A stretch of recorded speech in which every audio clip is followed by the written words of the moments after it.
কিরে ভাই কি করিস? বসে আছি দেখো, তো এভাবে কেন বসে আছিস ভাই? তুমি আসবে বলে আচ্ছা তোর মন খারাপ কেন? একা একেলা মন, আরে ভাই আমি থাকতে তুই একা কিভাবে? তুই কে আমার আমি কে মানে?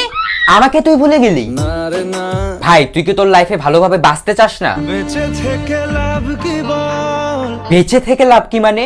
মরে গিয়ে তুই কি করবি? তারা হয়ে জ্বলে যাব, হ্যাঁ আরো? পাখি হয়ে ধরা দেব, ভাই তুই চেষ্টাটা কি করছিস বলতো? তাকে আটকে রাখার চেষ্টা, ভাই দেখ যে চলে গেছে তার কথা ভেবে আর নিজের সময় নষ্ট করিস না, মুভ অন কর। না রে না, না মানে এভাবে তুই আর কতদিন থাকবি ভাই? জানি না যাব কদ্দূরে এখনো, ভাই আমি তোকে ভালো মতন বলছি তুই ওকে ভুলে যা, আমি ওর চেয়ে আরো অনেক ভালো মেয়ে তোকে এনে দেবো। লাগে না লাগে না। তাহলে এভাবেই থাক শালা, আমি চললাম।